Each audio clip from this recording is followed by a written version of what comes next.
Welcome, everybody, to another episode of Needs Some Introduction.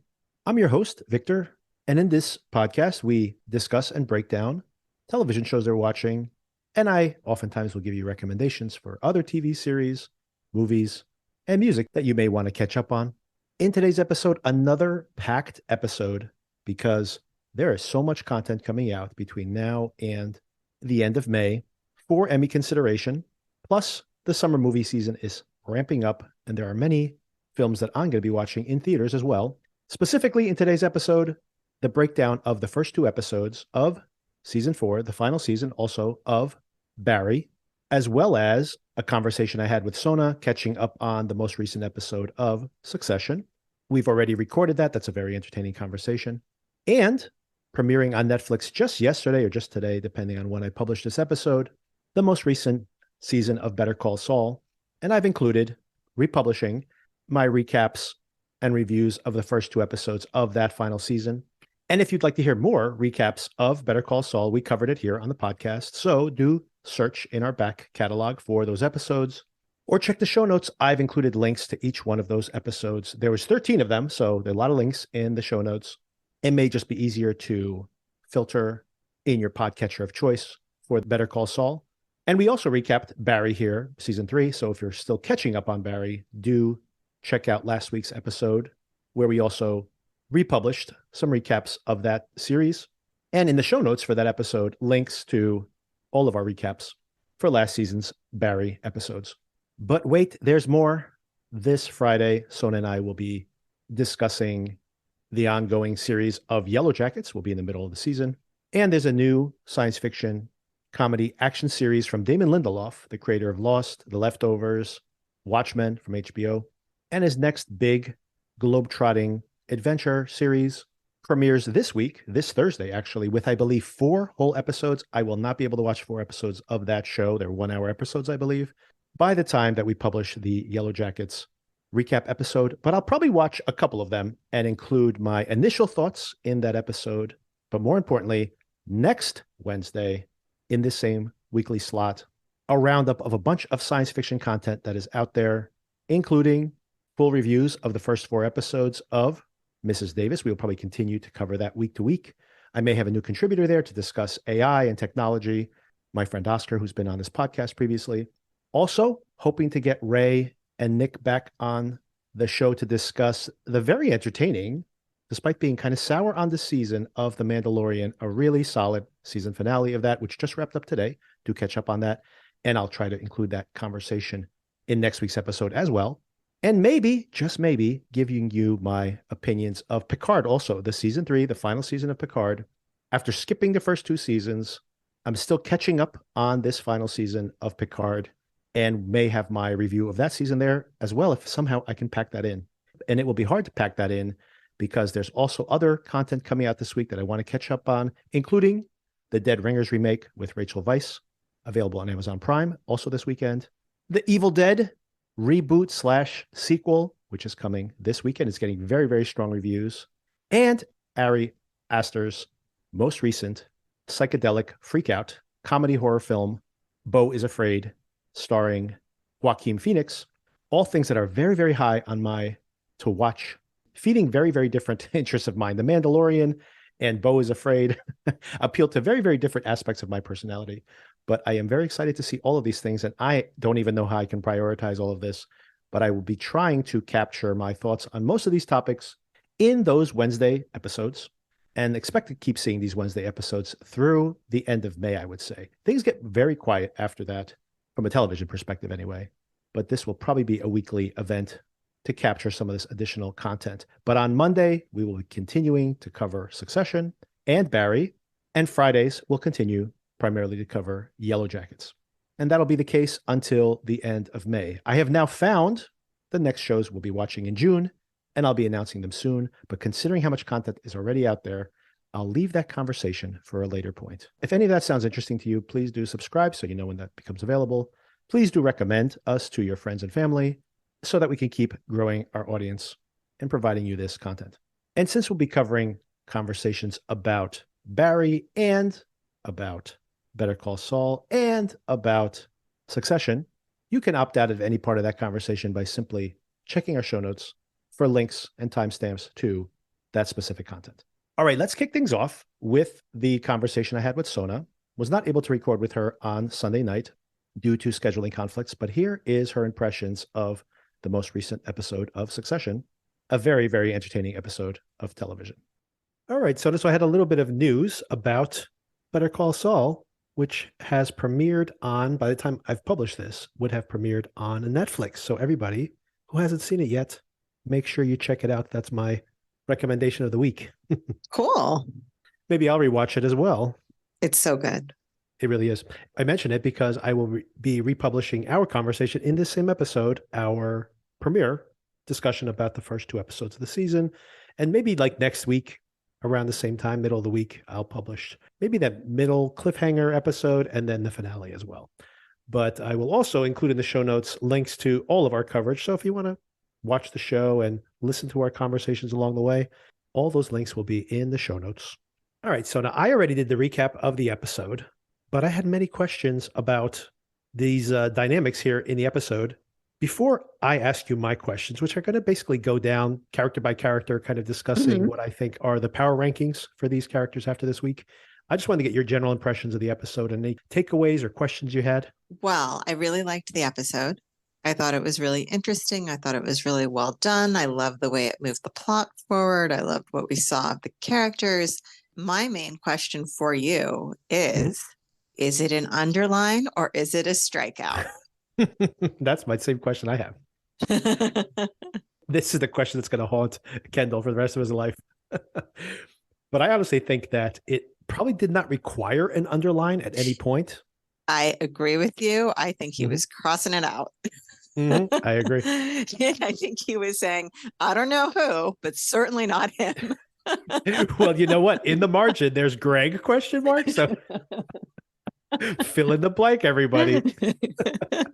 Greg might be right. Yeah, I don't even understand under what circumstances you would feel that needed an underline. Exactly. I'm pretty certain it's a strikeout for that very reason, right? It's like, imagine you wrote a note and go like, I would like to be buried in New York City, _ New York City a year and a half later. It's like, what was the purpose of that exactly? Are you doing one of those, what do you remember the sentence diagrams? Yes, diagramming the sentence. Exactly. Okay, in the power rankings, tell me if you agree or disagree with this. In this moment, I say Kendall is at the top of the power charts. You agree? Yes, in this moment, yes.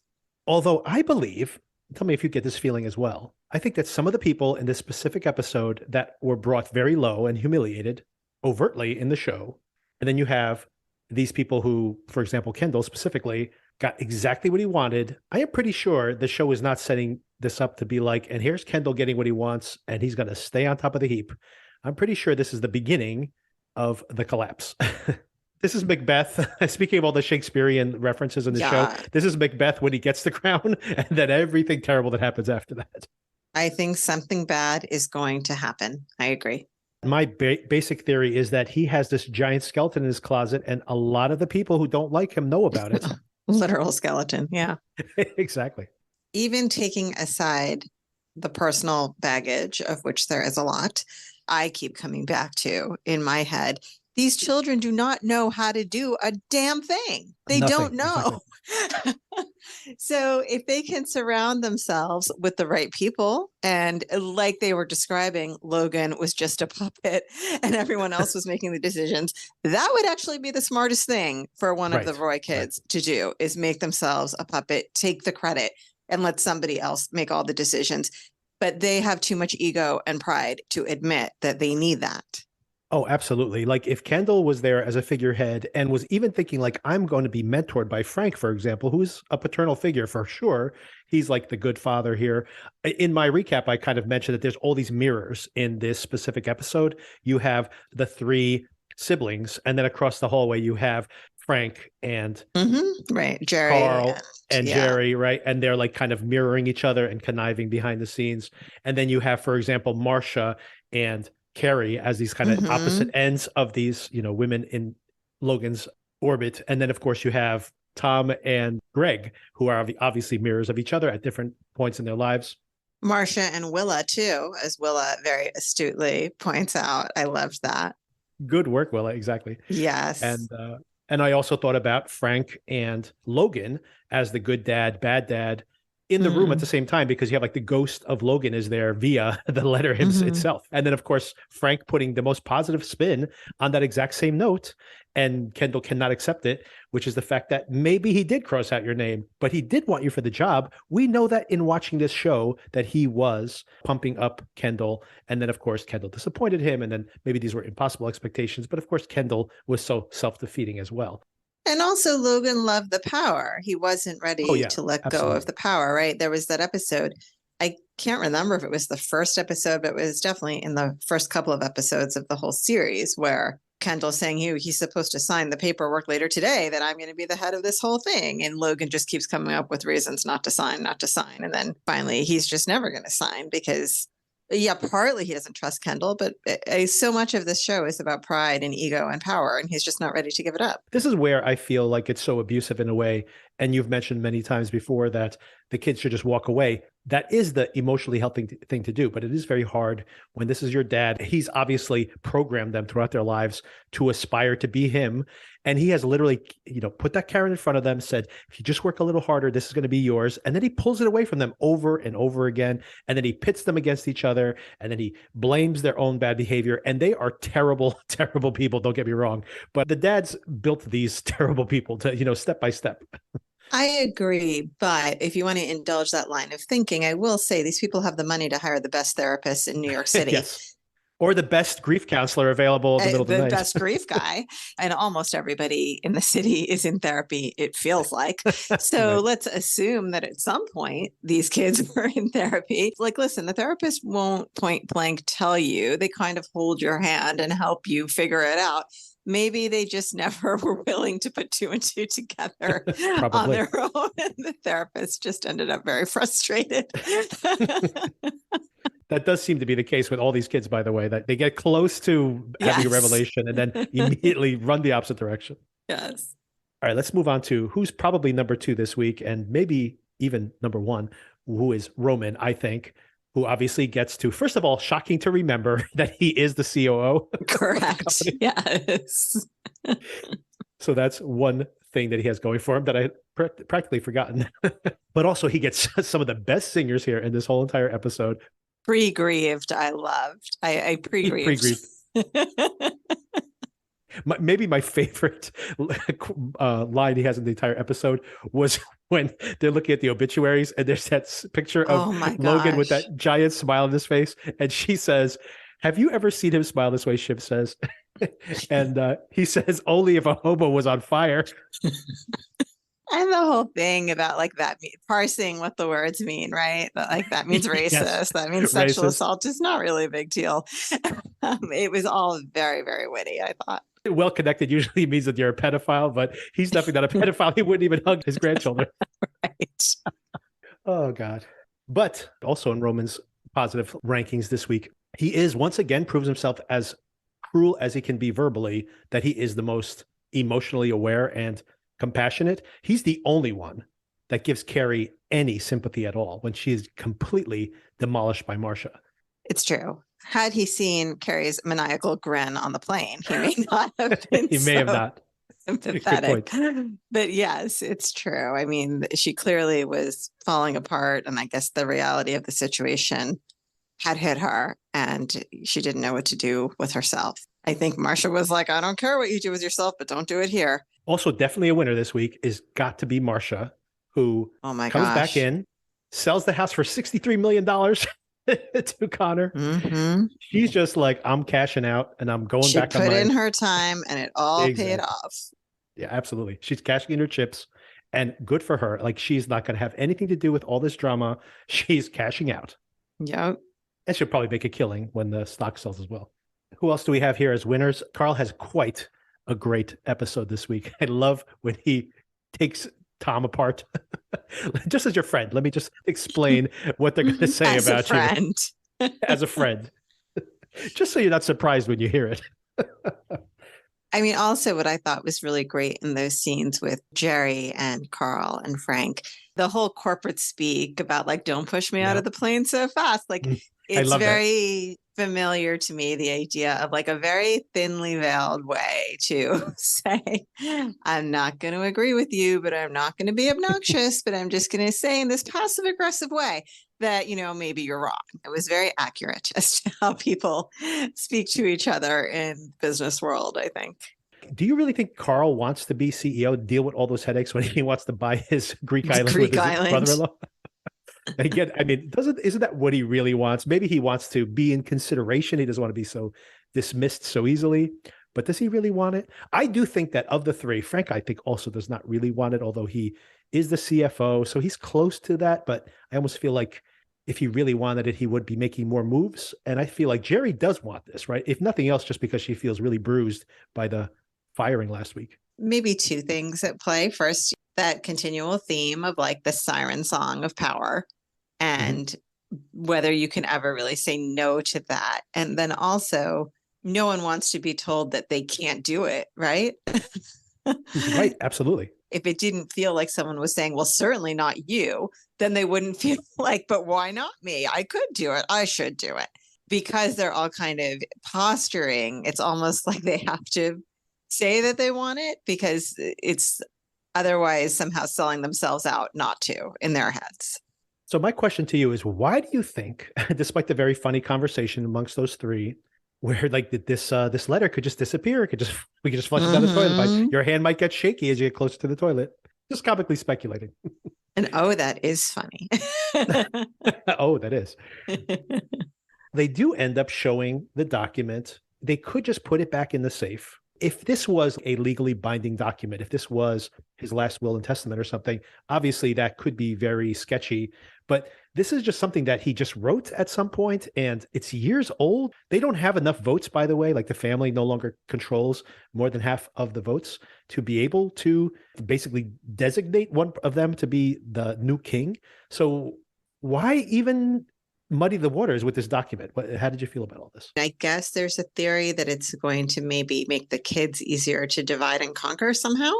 If maybe. I'm trying to come up with a reason, but that's really me trying to come up with a reason. It doesn't seem like the natural way of thinking. Well, they seemed like they didn't want to show them that. They felt like, well, the kids are off the table and now this is going to complicate things by introducing it. I mean, there could be some plan to somehow humiliate them, right? Let them have it, prove they can't do it. And then, I don't know, but you're working with such a short time frame with the sale. Right. Like, that seems like a long-term plan, but it doesn't seem like they have that much time to work with. Right. But I think that's the rational move. They could bring in someone from outside to become the CEO, but from in the house, who is going to be able to pull this off, to calm down the stock market by having another Roy there, who theoretically they could message, like they speculate here in the show that they're going to message it out as like there's continuity within the family, etc. And more importantly, Roman is the COO. Roman does have a good relationship with Matsson, so they feel like if anyone is going to get this Gojo deal to go smoothly, Roman's going to be important to it. So I think logically this does make sense, except for the fact, like Stewie brings up later, the last time I, put my eggs in your basket, you singed my pubes. Is that what the way you described it? This is the problem, right? Like they do seem to be the rational choice at this moment. Well, why couldn't it have been a hybrid of Jerry and Roman? Could have been Jerry, yes. Someone who has been interim before. Yes. And a member of the family. To me, that covers all your bases. I think that's a very good point, by the way. I think that that's why the letter matters, and they should have kept it under their hat, because I could imagine absolutely like a Jerry Roman thing, probably could have gotten support. And then the family, the siblings would have felt like, okay, we have some representation, even if there's some animosity, because it's there anyway, even with Kendall in place. On the other side of things, yeah, Jerry is definitely the one who has support. And even though we see that faction break out, Carolina says Jerry should do it, as does Jerry. It's a pretty divided vote. But I'm sure Frank or Carl would eventually be like, yeah, sure, we'll support Jerry. And that's it. Everything lines up. So I think you're absolutely correct. They definitely want Roman in there. The toxic kids are just more in line with what Gojo's about and Matsson in general. Right. So yeah, I think that all makes sense. And then the letter puts Kendall in that position only because the letter exists. And once again, why did they just not disappear that letter? I mean, they talk about it and then they show it to them. It's kind of odd. And the thing is, like, I don't think this is the type of show where 2 episodes from now we're going to be shown a conversation that happened. I mean, it might happen in the conversation, by the way, if this was. It could. Yeah, it could. Like some kind of expository thing. I do not think it's that conspiratorial. He probably had gotten sick. Maybe he wrote this letter around the time of the beginning of the show when he was having episodes and even before he had the heart attack. So maybe it was on his mind and he goes, well, what would we do in this circumstance? No one's ready for this. And he's like, okay, Kendall, this must have happened before the beginning of the show. But it does seem like he was having conversations with Kendall being like, you're going to step in as my CEO. And then, of course, that's the catalyst for all the actions here on the show. I think there were some disparate ideas put together in that letter, right? About how he wanted to be buried and stuff like that. Yeah. Someone who is a titan of the business world, just kind of strange that you wouldn't real quick scan that with your phone and send it to your lawyer. Like you mentioned before, maybe he just never wanted to pretend he was ever going to give up power. And he didn't even want to have that out there, like it's one of those people who thinks like, if I say it, I'll like incept it in some way, right? Yeah, that's true. Before we move on beyond that, I did love the fact that included in the letter is the fact that he wants to keep those Gogans in the museum. In the safe, not in the museum. Yes. Because by like basically keeping them all under wraps, it's a tax liability if they show them. And I love that reaction where Shiv mentions, hey, why don't we just burn them? That was very funny. Collect the insurance. And Carl's like, that would be the dream.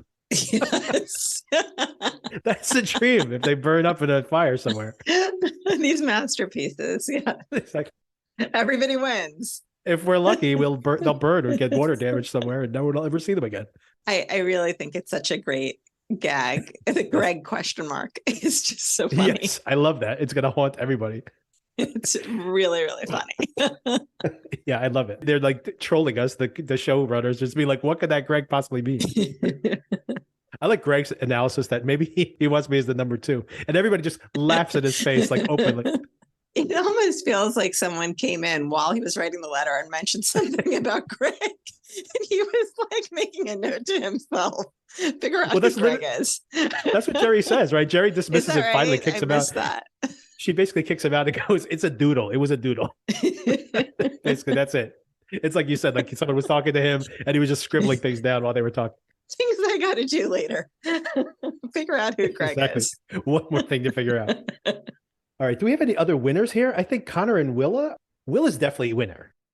She's making plans to remodel a $63 million townhouse. So good for her. I do find like, when she took that dig at Marcia, I was like, good for you, Willa. You're not as out of it as I expected. And then she's like, we're going to take out this wall. And I'm pretty sure you can't do that with that house. But I'm like, okay, she just went right back down in my estimation after kind of bumping up. Where do we have Jerry? Is Jerry on the winning side or losing side of this? She looks in this episode like a loser, but I think that she's probably in a position here where she's going to be needed, and that's going to make her powerful later on.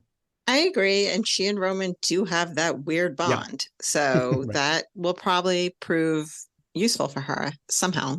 All right, let's start talking about the losers because that's going to be the fun part. And maybe more winners will emerge during that conversation. All right, where do we start with these losers? Tom? Ooh, rough one for Tom this week. I mean, and I was thinking he might be the one to win it all. Yeah, but boy, too. By the looks of this week, nuh-uh. Shiv is saying, looks like you put your money in the wrong horse, a dead horse. Yikes. But that scene on the steps is strangely very tender. He's like saying tell her, like, don't mention your dad that way. You're going to regret it. And he has that tender moment remembering when they first met. And I feel like that is sincere. And yet he has this face when he walks away from her as if he's been like looking for a place to land this whole entire episode. And everybody is overtly cruel to him. Or even like the other executives, they're just dismiss him. They're like, dismissive, you can stand here with us, but no, but you're like nobody background. You're like wallpaper right now. Like he doesn't even exist anymore to them. And he knows it. He knows he's got no home at this point. Carl sums it up perfectly, basically. And then another huge loser here is Carrie. Oh man, like talk about everybody. There's that conversation at the diner between Tom and Kendall and all the people who were like, I cannot believe these are the people who are deciding our fates. Those people right now have absolutely no power. Like Carrie especially is getting dropped off at the subway to find her way home to her sad little apartment. Her little apartment. That whole scene was so pathetic. Mm-hmm. And did she deserve that? I mean, she wasn't a cruel character. She was just taking advantage of an opportunity that had been given to her. It's true, but as Logan's wife, I could see why there yes, might I be understand, some Marcia. animosity. It's more the other cruelty that people throw her way. I'm not sure their relationship with any of Logan's past relationships, aside from Marcia. I think they found the whole thing a little bit disturbing and upsetting. And especially Ruben. As someone whose parent was dating at one point, there are certain things you don't want to think about in connection with your parent. I think the whole idea was like very repellent to them. And she did enjoy, well, I mean, it's hard to say. It's like a chicken or egg thing. I was going to say she does enjoy like giving them bad news, for example. We see that repeatedly. but then again, they treat her horribly, right? Like every conversation they have with her is absolutely despicable. Remember when I think it was when they were in Italy, she was talking about giving him some kind of special herbs to make him more virile. Like nobody wants to hear about that kind of stuff, right? He might want to try to get impregnated or something. Yes. Like, yeah, yikes. That's true. That's a good point. Obviously, they could treat her a little bit more nicely, but also it's not so out of the question for me that they just want to wash their hands of her as fast as possible. True. And it's probably the best thing for her as well, to be honest. It'd be horrible now, but good thing she got out of that situation, basically. And plus, I think the cynical part of you, right, is saying, well, she's just with my dad for the money. And, that is also off-putting. So. All right. Speaking of, in that same scene, we have Greg, who I think is another big loser, mirroring Tom's fate here. I was just thinking about this today, but when he is this clueless guy who makes these witty jokes, he's such a likable schlub in a way. Yes. When he's desperate this week and he's sitting there doing this running commentary on Carrie as she's crying and falling down, it was the ugliest possible part. Mean. Greg with a little too much ego is kind of charming. Greg with no power and like kind of scrounging and like calling other people rats when he is literally like the biggest rat in the room. There is absolutely nothing charming about this character this week. Totally agree. It's like how you talked about how whether someone's stalking you or whether someone's just wooing you is kind of like your perspective. Exactly. Greg as well, is like all that charm is out the window this week. The stench of desperation. Desperation makes everybody unattractive. Right. I'm trying to think of who else we have here that might be big old loser. We haven't talked about Shiv. Oh my God, of course. This is a big Shiv episode too. I'm glad you circled that back. Yes. She's definitely a loser this week, but this is kind of what I hinted at the beginning of this conversation, how you have this thing where Kendall dismisses her and gets what he wants in that moment. And then, of course, like she's totally humiliated, stumbles and falls, like literally falls on her face. Yes. And it really makes me feel like the show is not just being cruel here. They are showing the dichotomy of these characters. And I feel like they're going to go in opposite trajectories from this moment on. I mean, this is definitely a low point for her. She is pretty much falling apart and dealing with the hormones on top of it. Exactly. Rough episode for Shiv. We find out that she is pregnant, at least 4 months pregnant, right? Because her next scheduled appointment would be for the 20th week. So she's halfway there. I really don't like this part of the plot.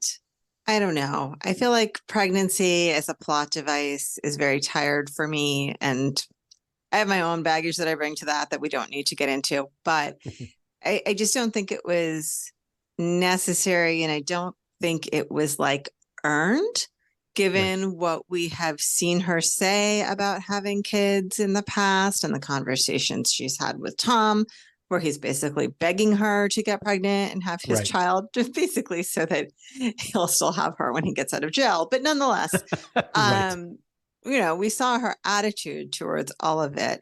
And yes, accidents happen. And clearly she is having conflicted emotions, but it just seems like she is a very smart, very wealthy woman. Accidents don't happen that much when you're in that position.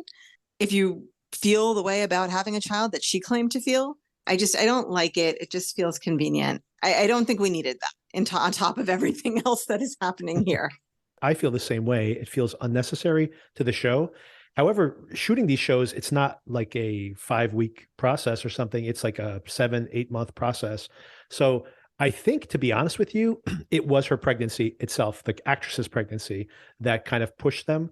But I do, to your point, I hope they do give her a moment to kind of explain herself, because she obviously is conflicted. You see her this very week. It's, she gets the news and it seems like she's shell shocked, almost hoping the pregnancy was non-viable at this point.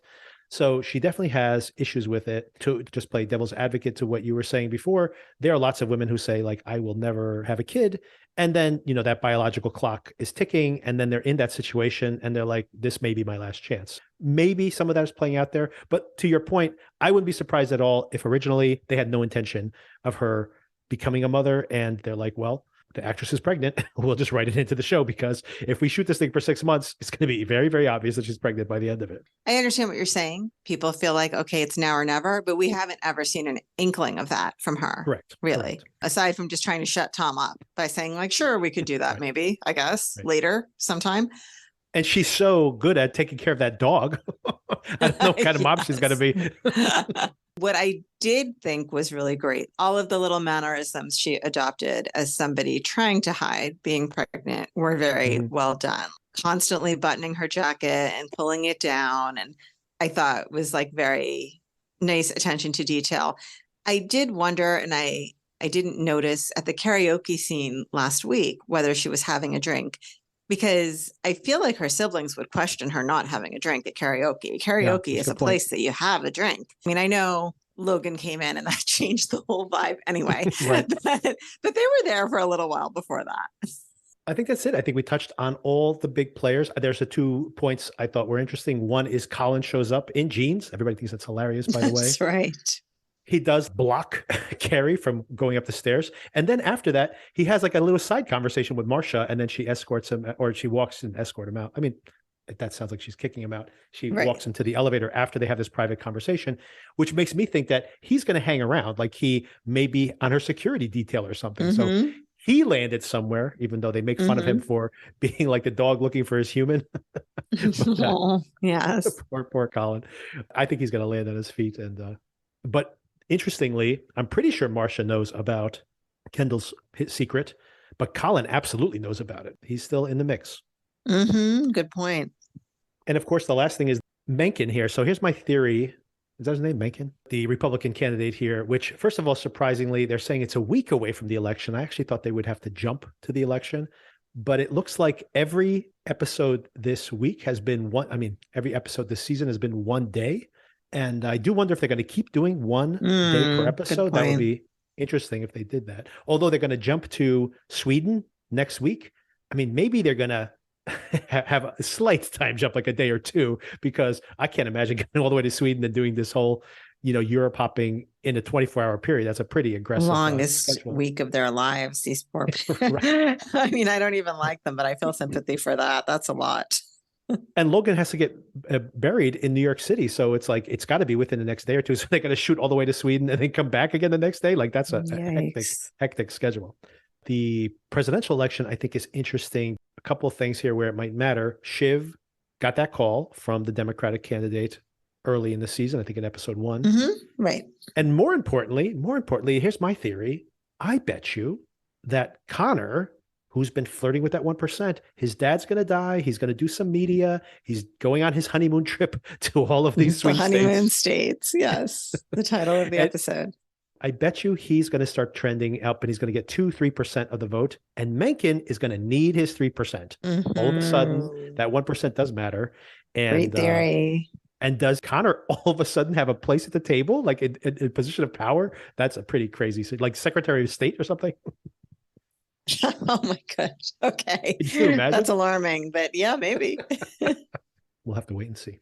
And I do think that that's definitely going to play into the finale. Oh yeah. And let's talk about Matsson. I like the whole conversation where they blow him off, but not as a power move. They blow him off because they really are just trying to get their head straight on how to message to him. And they call him back a few minutes later. And now the assistant answers. He's obviously there, like cackling in the background, making fun of the fact that Logan is dead. It's just like incredibly cruel conversation. That's a tough one. Your dad dying, tough one. And then insulting them and saying like, hey, can you send one of those old guys over here within the next 24 hours? And of course, they're the ones who have to really make this thing happen. So it's kind of a little lighting a fire under their ass. But this conversation I thought was a disaster where Shiv is saying, you are going to do the deal, aren't you? Like, you know what? He is in the position of power here, obviously, but you don't want to just like make it clear. It just goes to show that these kids are not ready for this job at all. I did like her self-awareness that she had no idea what she was doing. So I give her credit for that. Like her expressions while she was talking on the phone were very funny. Clearly was just trying to pull things out of It's like thin shrugging air. her shoulders. Like, I don't know what I'm talking about. Like waving her hand with a shrug. Like, does that make sense? Does that sound persuasive? Just throw it against the wall and see if it sticks. Many of us have been unprepared for a conference call. Absolutely, yes, ourselves in the same position. With a lot of shrugging in the room. I've had that. That's happened many times. Maybe this will make sense and make you stop asking me questions. So in fact, I actually really did enjoy that. Although, yes, it was further proof that she has no clue what she's doing. So I did like that analogy there where that kind of gross analogy, by the way, considering they're all siblings. They couldn't possibly have 3 people designated as CEO. 2 is okay. It's just like, I'll just say lovemaking. But 3 is like some kind of hippie orgy. But then the really pertinent point there is when Roman goes, and you have no experience. And then she takes that, Sarah Snook's expression. She kind of takes a little sting there. But it's all true. It's all true. She does not have experience. True. And she tried to justify it by saying she had done X. I can't remember what it was, but one of them said that was a make work project. And it's true. Sometimes the truth hurts, Shiv. Okay, random speculation now here is how this is all going to shake out. I think that they are way more interested, these showrunners, in making social commentary about late stage capitalism and playing out these toxic family dynamics than having some kind of shocking twist ending or something. But in this puzzle box way that this show probably is not going to be, do you see some kind of shape of a surprise rise to power? For example, Tom's logistics folder play into this at all? Does Greg have some secret information that could help him out or hurt somebody one way or the other? I have no specific speculation, but I do feel because this is the final season, I think nothing is off the table, and I think they're just going to really go for it. And I wouldn't be surprised if there are some shocking revelations. Jesse Armstrong has specifically said that on the one hand, he wanted to kill Logan off early in the show because he keeps making all these analogies to the show in the context of King Lear and Hamlet. And I feel like he wants to have like that kind of theatrical denouement where people are, knives out and like there's a lot of bloodshed at the end. I don't mean physical bloodshed. I mean metaphorical bloodshed here. One person makes a power play and then there's like another trap for them. And then before you know it, it's like the person who didn't want the role ends up having it at the end, like this irony. So I think that's in the mix. And he also specifically mentioned in one of those interviews that he also wants to have like one of those endings, like an ending that people goes like, wow, I didn't expect that. Right. Those last few minutes with the proposal for how to present Logan was a puppet all along, and something about how he treated Connor's mother. Yep. All of that, I think, has the possibility of setting a lot of other things into motion, just as far as like, well, if we're taking the gloves off, we're taking the gloves off, right? And then everyone's going to start saying things about everyone that may or may not be true. So I do think that there will be some consequence. And also, Roman rejected this as disgusting and Kendall's going to go do it behind his back. Right. There definitely are going to be consequences of that. I'd be interested to see if Kendall starts to get a little too big for his breeches and starts saying, I was the one who came up with all these ideas. And then Roman starts to feel that. And he starts to think that this is going to be interim only. He really wants this play. And it looks like it's actually going to happen. Maybe Roman goes, you know what? I'm the one who's going to leak that information about that kid who died, right? So it could be something like that. And to your point, it's like very much like a kind of a Shakespearean play. You can imagine that everybody starts pulling their knives out and it becomes like a Mexican standoff and just whoever is randomly left standing at the end just randomly gets the position, whether they want it or not in some ways. Like this thing could be a flaming mess by the end of it. Oh, I thought we were done talking about the plot, but I did want to run one more thing by you. How much of this do we buy? I think Tom's telling us mostly the truth in the fact that he died in the bathroom, fishing his phone out of the toilet bowl. There was some chatter on the internet that they had been mile high clubbing it, him and Carrie. Yikes. But part of the reason they couldn't get to him and part of the reason that he probably was so certainly dead by the time they got to him was because they couldn't get into the bathroom. So he was in there by himself when it happened. I mean, it's a very specific detail to offer. Yeah. If it were completely fictionalized, that would be very strange. And I don't think Logan is he didn't strike me as Randy in that manner, that he would go for it with Carrie on the corporate jet with all those other people there. But maybe I'm wrong. I mean, this actor's in his 70s, but he's supposed to be playing someone who's like in their mid to late 80s, I think. Right. I think he's had an 85th birthday, so it's sometime after that. And I don't know if that's your libido at that age. Green juice aside or whatever it may Right. be. But like you said, also, they said he was stuck in the bathroom and they couldn't get to him. So that also supports that he was in the bathroom alone, assuming he was ever in the bathroom trying to get his phone. Right. I also like the detail that he stopped wearing his compression socks to impress Carrie. So I missed that.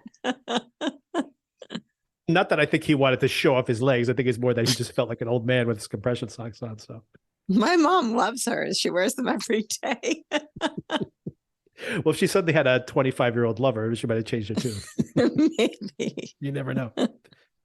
All right. And next week, we are off to the conclave of the Gojo folks out in Sweden. Mm-hmm.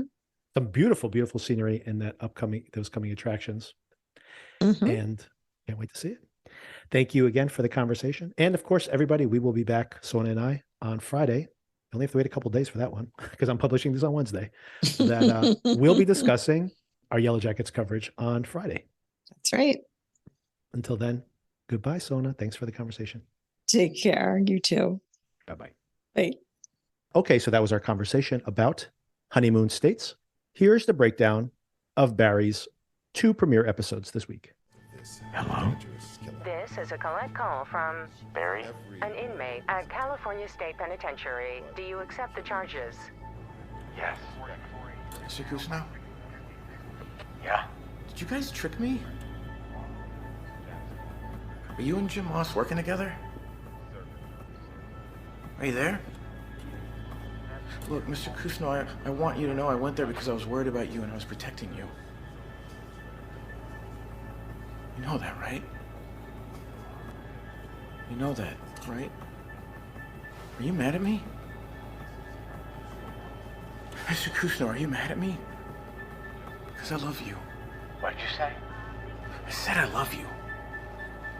Hey, Barry. Yeah? I got you. Okay, Barry, season 4, episode 1, an episode called Yikes, all lowercase. I wonder if this lowercase type titling is going to have some kind of payoff because I have noticed it for the past couple of seasons now. Quickly, some production information about these seasons of Barry. There was a 3-year hiatus between season 2 and season 3, and now less than a year later, we get season 4. Bill Hader's been doing the promotional circuit around the show. He has directed and written this entire season of the show, something that he did most of last season, but now this season pretty much taking 100% creative control. And it does show there is a single mind behind the show. It has much more of a single-minded temperament and storytelling. It really starts to feel like just one long meandering movie, and I mean that in a complimentary way. And also having this very solid visual style at this point. So season 3 of Barry was written and was about to go into production when the COVID shutdowns occurred. This gave them extra time to rewrite season 3 and season 4 at the exact same time. So season 3 and season 4 became a single unit. I've made multiple comparisons in the past to Barry's trajectory as well as Atlanta. It also features some of the same creative forces behind it, by the way, some of the same creators and producers. And there definitely is a certain temperament, the streak of dark comedy, but also visual surreal elements that parallel these two shows. And similarly, though, that show also took a 2-year plus hiatus, was also had season 3 and season 4 written at the same time. So those 2 seasons really became of a piece. And we may end up seeing the same thing here with this 4th season of Barry. Now into the show itself. Barry arrives at the prison. The prison guards are watching the news coverage of Barry. He's a celebrity criminal. And this is very entertaining. There's a police officer who's saying, look, he's over there, but he's over here. He's over there, but he's over here. And what does he want? He can have anything he wants. It's definitely some kind of commentary here about how someone who should be considered just purely villainous, because of this element of celebrity, suddenly makes them something else. It gives them special access. It makes us treat them like they are something different than what they actually are. And I think there's definitely some commentary here on the performances we do as people in our lives themselves, how we're play acting, and also how we allow a narrative to affect the way that we consider each other. But at this moment, it's just played as a joke, and I do find it very entertaining. And these correctional officers will pop up again. Once he arrives in prison, Barry calls Kusano. He's confused, so naive. Here's someone who is very good at what he does, not only in the act of killing, but in playing out the scenarios in his mind so that he doesn't get caught. And somehow is so naive at this moment, maybe blinded by the narrative that he created in his mind around Kusano. He tells them that, are you mad at me? Did you guys trick me? I love you. Gene does take the call and simply says, I got you. The next thing we see, very creepy scene. Sally's on the plane. She's actually dreaming. We can tell from the filter on the image that this is not actually happening. She hears a child laughing. And when she wakes up inside of her dream still, she sees someone crawling up over the back of the airplane seat, his fingernails all dirty, his hair all matted with dirt. And she's saying, like, come on, like she's coaxing a little boy. But I'm pretty sure this is Barry in this nightmare or dream sequence. She wakes up as the plane is landing. Her phone suddenly has cell service again, and she gets 1,000 notifications. The whole Barry story has broken while she was in the air. This is just hours after the conclusion of last season, and it's all just flooding in on her right now.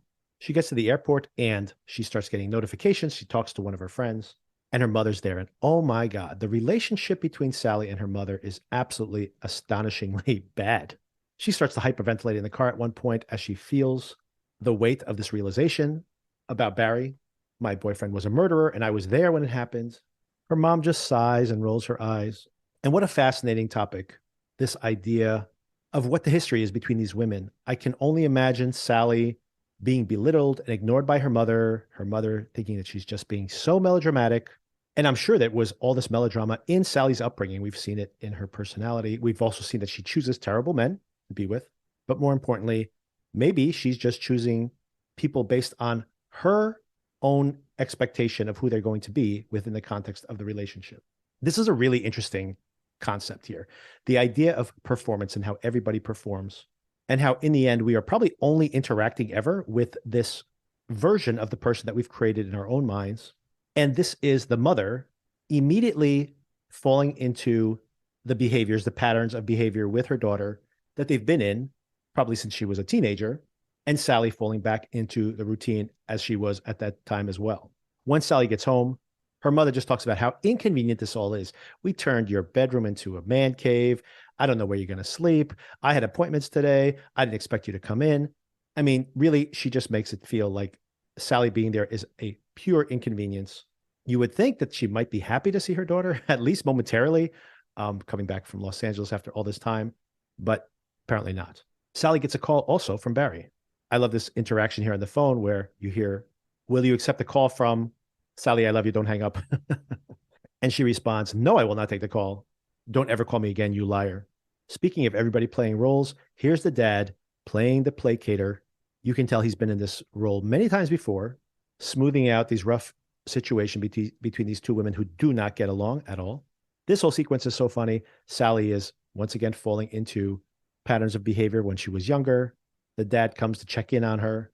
He's like, there's my girl under the desk. I also like how Sally mentions, did mom tell you what happened with my boyfriend? And he says, yeah, that sounds like a rough situation. I'm glad you're not involved with that anymore. Murder. Yeah, I'm glad you're involved with murder anymore. And then he just backs out of the room. Oh, I know. She needs her space. I know the routine. He does want to see the Joplin pilot episode, however. The mom is just nitpicking the entire time. You don't have a daughter. You never worked at a bank. I need another drink. And then she says, I was abused by Sam. He used his actual first name. She immediately perks up about that. Oh, these other things aren't true, but you said Sam. I have to call Sam's mom. Yes, that's a great way to build bridge with your daughter. Let me apologize to the mom of your abuser because they used his first name on the show. And she completely dismisses Sally as if he wasn't even abusive to you. And now her mom has to know what's happened in the news. It's all over the news. So she goes, Mom, can you just help me out here? I just got some really horrible news about my new boyfriend too. And the mom's reaction is simply, you sure can pick him. This total reversal from being like, that didn't even happen, to you sure can pick him. And then the most fascinating part of this interaction is when she asks her mom for help and her mom simply says, how can I help you when you're yelling at me that way? Sally has not been yelling at all, but now yells at her. Her mom is intentionally triggering her behavior. It's so toxic and disturbing to watch. An interesting corollary with this toxic parental relationships we see on Succession as well. The dad once again jumps up. Oh, don't get upset. You can come to work with me. We can hang out. It'll be fun. Once again, playing his usual role of sitting by quietly until things blow up and then trying to diffuse the situation. Now, when we get back to the prison, once again, I'll just note here that Bill Hader is the director of all these episodes. I love all the directorial touches here in the episode.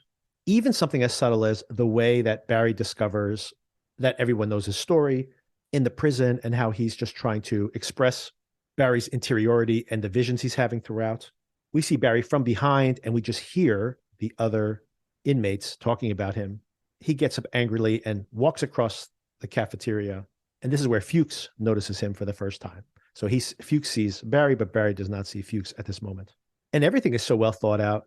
Even in the very next scene, Fuchs, having now known that Barry is there and fearing that Barry's going to try to kill him, he goes and tries to cut a deal with these other detectives within the prison.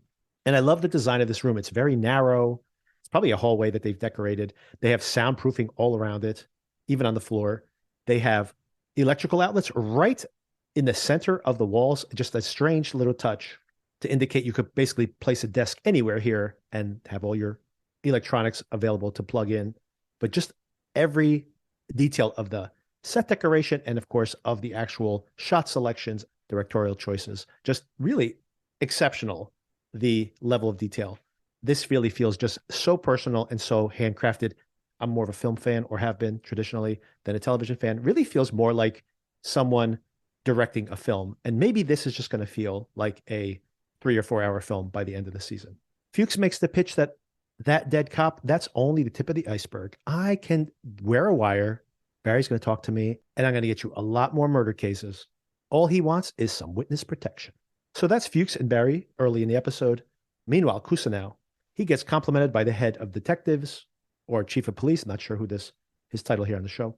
He says, I thought when you came forward that you were just going to flake out and disappear on us. Here we have Henry Winkler once again, great as Gene Kusanov. Kusanov says, yeah, that sounds about right. But no, he did it. He caught Barry. And he just wants to make sure, if this goes to court, I need you to testify. You're my key witness. And Kusanov says, of course I will, while his son looks on admiringly. I do want to call out where these characters are at this early point in this episode, because there are so many reversals of fortune on all these characters between these two episodes, which really very much are of a piece. You have almost everybody reverse, and in some cases, flip-flop back to their original position.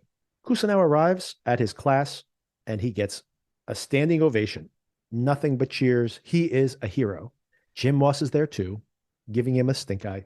He mentions to Gene that reporters have been snooping around. Gene says, yeah, there's this one guy, this Vanity Fair reporter. He's really been tenacious. And Gene's the one who first offers up, we should not talk to the press. Moss says, you're right. It'll hurt the case against Barry. And I do not want my daughter's murder to become entertainment for the masses. Gene has become a much better actor here because Moss does not see through him. Or maybe he does, and we just don't know it yet. I do love the way this ends, where he goes, you know what you should do, Jim? You should take this guy into the garage and question him like you did me. You scared the shit out of me. And then he laughs nervously and goes, there's the guy, as Jim just stares him down. Meanwhile, in Santa Fe, we fade in. This is heaven. Cristobal, Hank have everything they've ever wanted. There's no going back. But Hank has demons, and he startles when the landlord shows up. As she's doing some repair to the oven, in the kitchen, they ask, well, we're looking for something more permanent. What's the real estate like out here? And she mentions there's a sand shortage, so prices are pretty high. Hank has a great reaction saying, you guys have problems finding sand out here? But this is legitimately true, by the way. There is a sand shortage of quality sand for construction. So an interesting true life situation that they're baking into the show. She says these sands come from overseas, come from Africa, come from Asia, and there's still supply chain issues. So, and Cristobal's wheels start spinning. Cristobal takes Hank out to dinner and says, we can still be big shots. Hank, I know you still have ambitions. I know you feel unfulfilled. And this isn't criminal. We can be legitimate businessmen and still be hugely successful. Hank says, I don't want to leave Santa Fe. There's such great trail running out here. And there's a little tension here between them. When someone comes over to offer them musical accompaniment, hilariously, it's just a rain stick. I mean, it's not a band with a touch of rain stick. The whole musical performance is just rain stick. Meanwhile, back in prison, Barry is having these visions. I love these stylistic choices. We hear first Sally reading from the script. This is when Barry met her, sitting on those stairs outside of the actor's studio. And there's some stairs here in the courtyard. And he starts to merge the two things together. And subtly, the prisoners clear out and we see her acting class. Jean walks across the courtyard and ushers her inside. And just as that door closes, it pops back open and Fuchs comes out, hilariously, transparently trying to get Barry to confess to one of his murders. Barry comes back to the moment and simply says, if I hadn't tried to understand myself, we wouldn't be here. You were right about Mr. Cousineau. I never should have trusted him. And I never should have taken that acting class. If I hadn't have tried to understand myself, we wouldn't be here. I'm sorry, Fuchs.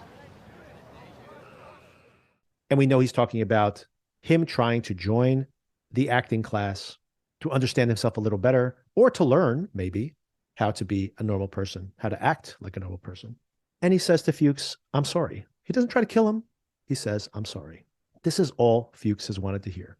As we approach the end of this first episode, Hank has a nightmare of waiting to die when he was imprisoned in that basement in Cristobal's mansion. Barry's there with him, and he says, what do we do? Barry just shrugs his shoulders, but smiles at him, gives him this kind smile. Just as he startles awake, he decides to call Barry and check in on him in the middle of the night. Someone else answers the phone.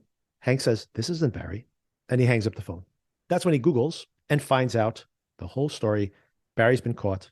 Cristobal wakes up and says, why did you get up? What's happening? And Hank improvises quickly. I've been researching the sand idea. I think you're right. Let's go back to LA. There's a reversal. Barry is in prison, and he starts to beat himself up, literally, berating himself in front of a mirror, punching a wall until he bleeds. When that same starstruck prison guard from the beginning of the episode comes in and is very compassionate to him, going, hey, buddy, I know you've done some bad things, but you're not such a bad guy. You were in the military. In this moment, Barry basically decides to attempt suicide by cop. You were in the Marines, man. That's pretty special. And you were also on TV. Laws of Humanity? That's a great show. When I was feeling low, my mom always used to say, each of us is more than the worst thing we've ever done. I always liked that. Gave me hope. I'm a cop killer. I'm a fucking cop killer. If I saw you walking down the street, I'd fucking kill you. I'd kill your fucking kids. I'd kill your fucking wife. And I'd kill your fucking mom.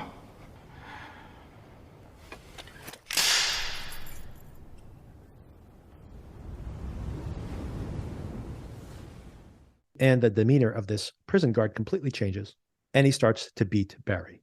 As he's getting beaten, we go back into Barry's headspace again, something that we've been doing ever since season 3, late in season 3, when Barry almost died from that poisoning. And we see this memory of Barry as a boy playing in the desert or at the beach. It looks like a desert, not a beach. I didn't see any water, but it does make me think about the water sequence last season where Barry's on the beach with all the people he's killed, and Barry hears his father's voice calling to him. Fuchs rushes past the guard, gets past him saying that, I'm an informant. Like that gets some special privileges. But he comes in, rips his wire off, and he picks up Barry and hugs him to him. And we see this smile on Barry's face. Poor Barry. It's so strange to have sympathy for Barry here when he is a pure sociopath. And literally, there are so many innocent people on the show, or somewhat innocent people. For example, Gene's son, just to name one, who potentially are at risk from this very person. And still, we have this sympathy for him.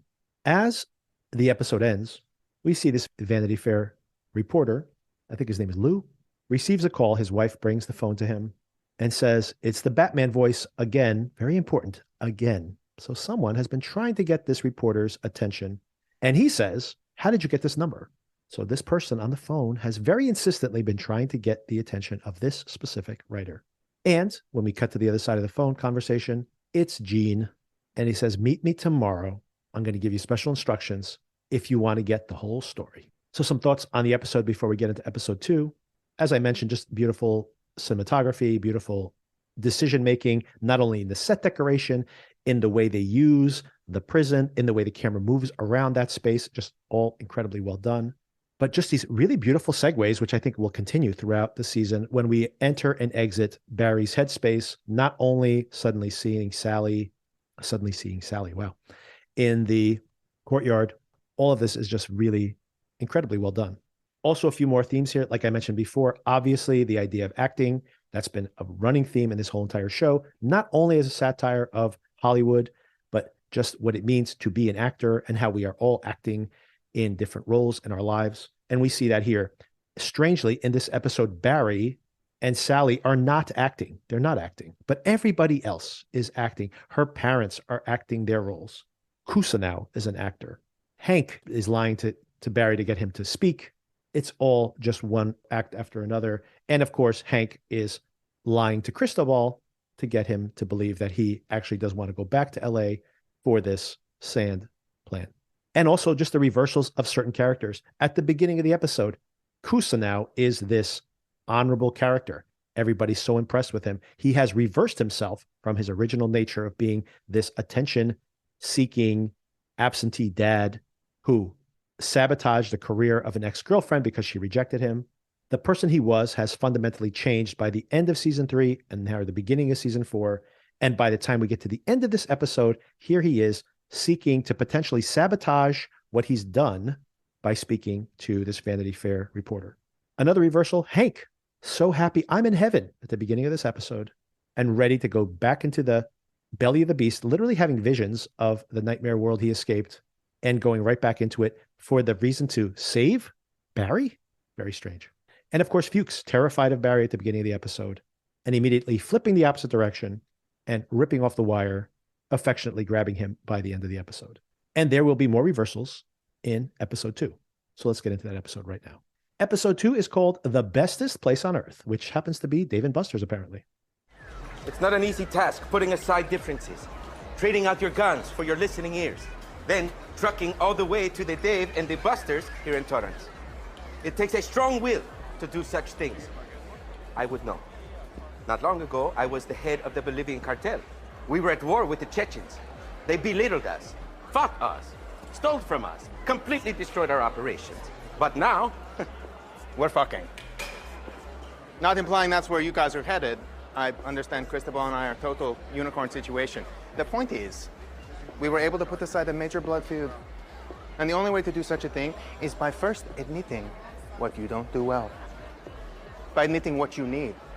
See, the Chechens had style and distribution, but we were complete boners at stealing shit. And we were the best of thieves, but had no idea how to distribute.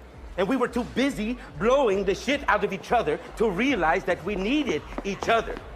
Our strengths could help each other's weaknesses. Together, we were stronger. Together we are stronger. Okay, say that shit in your mind right now. Make it your mantra. And at first, I get that you may need to hold your nose when working with someone who might have killed a close friend or family member. That sucks, but that shit will fade away when you see the amazing bounty of power that comes with working together. Now, we have a pitch that will bring us all together in a way that we will all profit, where we will all succeed beyond our wildest imagination. But there must be zero bloodshed. Hello, can I start you guys with an appetizer? Yes, we'll have some jalapeno poppers for the table, please. The killing must stop. At the start of the second episode, Barry's in his cell once again, beating himself up, literally, beating his head against the wall, he suddenly hears himself again, this younger version of himself in the cell with him. He gets called by his father once again, and he runs right out onto the beach. Another beautiful segue here from this headspace into a memory. And just this beautiful low-tech segue. We see another one, an even more impressive one later in this same episode. And we see Barry meeting Fuchs for the first time, friendly with the dad and saying, one of these days, we'll play Army. I love how this is shot from such a distance, which memories can feel this way. And Hader has mentioned the fact that he did not want to shoot this in close-ups because he just didn't want to see Stephen Root made to look younger. He just finds that to be cheesy looking. So here he is, a very low-tech way of creating this sequence, very cleverly doing it all with the placement of the camera. So once again, Hader really proving himself to be a really talented director, even in just the decisions he makes to pull these sequences off. We then have this hilarious sequence where Fuchs goes to accuse those detectives of trying to force him to rat on his close friend. One of the detectives mentions that, hey, you guys were already in a friend fight before we got involved. Fuchs also mentions that he is now going to have his lawyer, Gail Winograde, show up. This immediately concerns the detectives. Apparently, this guy can get anybody off. We later see Fuchs is trying to recruit a gang within the prison. He interrupts their watching of Yellowstone. He starts handing out nicknames. Some people like this. Some people just want to watch their show. I especially like the whole sequence where someone who's called Jason, he's like, no, we can't have a Jason in our gang. Your name's going to be Livewire. And when the next guy rejects his nickname, he says, well, how about we call you Jason? Which is just confusing everything by calling the other character Jason. Just pure comedy here in a pretty dark episode. Note that this is explicitly Fuchs doing a performance. This is a speech that he's practiced, and he talks to Barry about it. How did you do? Barry says, you know what? I've been taking some acting lessons. You've been doing pretty well. They're very much on good terms here at this moment. But this is a theme in this episode, this idea of rehearsing a conversation, trying to recruit people to agree with you. So once again, the purpose of performance, even when it masks true intentions. Barry gets a visitor. He's wondering, is this my lawyer? But no, it's Sally. She supposedly is there to know where Muffin is, their dog. He calls her out and says, well, Muffin's okay. And if that's all you wanted, why are you still there? Sally, I'm a piece of shit. You gave me a life I don't fucking deserve. You were so loving to me. And you made me feel like a fucking human. And it was just you being you, just you being Sally. I feel safe with you. You feel safe with me? Is that what you said? You feel safe with me? Sally. Sally, that's beautiful. Do you really feel safe with me? Do you mean that? Because you are safe with me, Sally. You're always going to be safe with me. Sally, I love you. Sally, I love you. And you're always safe with me.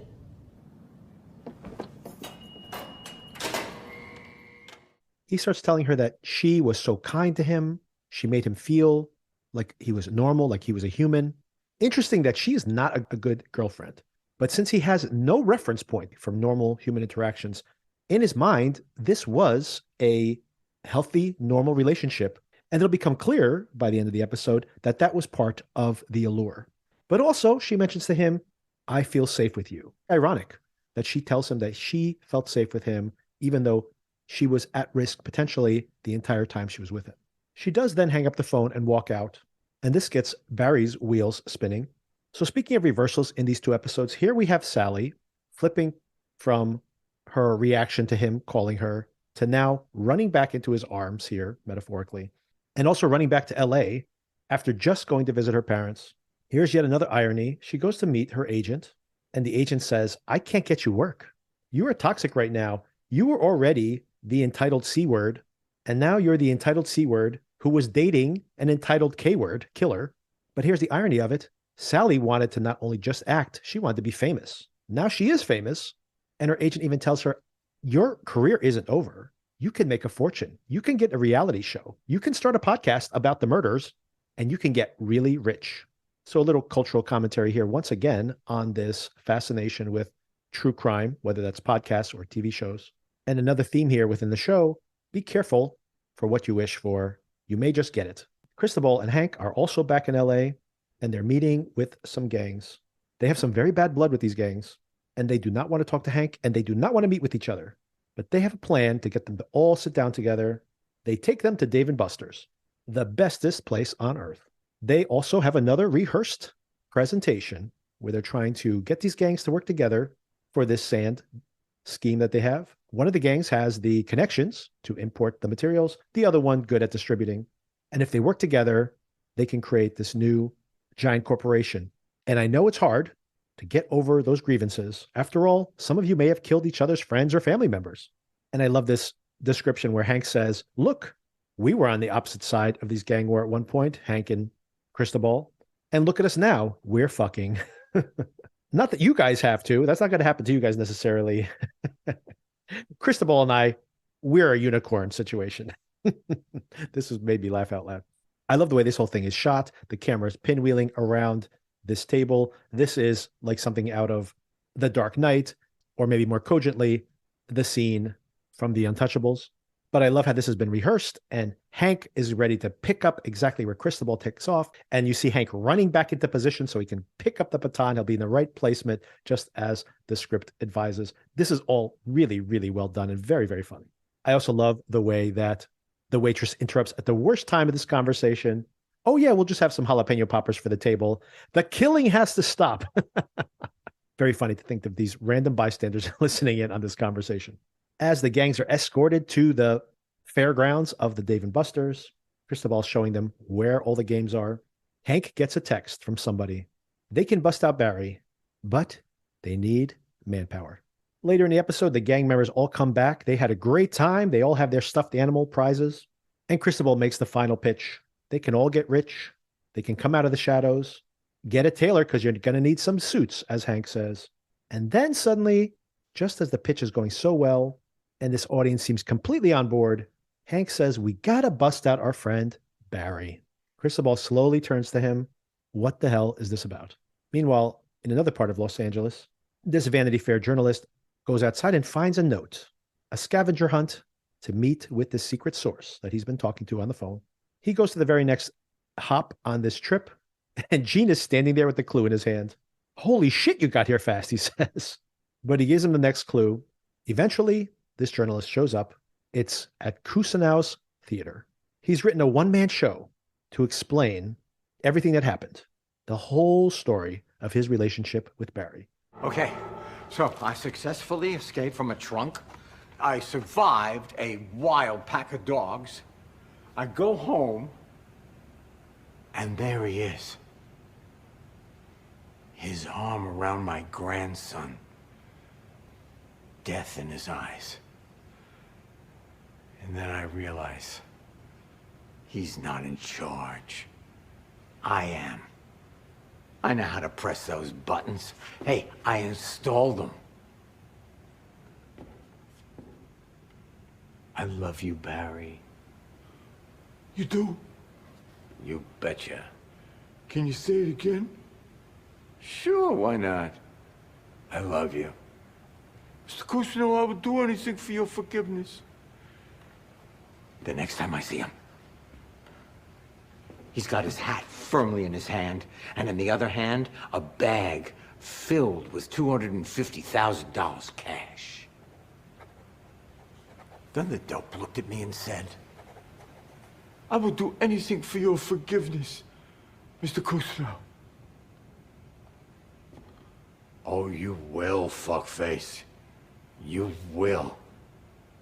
Wow, I got more than I bargained for with that. That was an amazing story. It was long, but it was an amazing long story. Well, I laid it out as honestly as I could.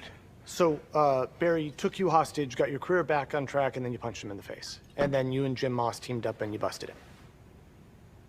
That's about the size of it. Once again, Winkler just incredible in this show.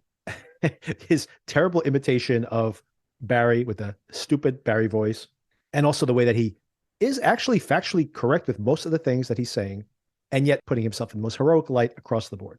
More acting, more manipulation of facts, more rewriting a story to make you the hero. Once again, all themes here within the show. I love how hilariously drenched in sweat he is by the end of this. This has been a very energetic performance. And I love the journalist reaction. That was an incredible story. And I love how he abbreviates everything he saw into a couple of sentences. And Gene goes, yeah, that's about right. As this journalist leaves, we see that Sally was there. Sally had come back to this second home of hers, and she saw the whole thing. And she's judging Gene here. She accuses him. Why didn't you tell me? I was the one living with him. And you're telling me that you didn't see one sign? No. Sally, we're both victims here. He was obsessed with us. He treated us like superstars. As actors, that's really hard to resist. But it's over. So why did you really come?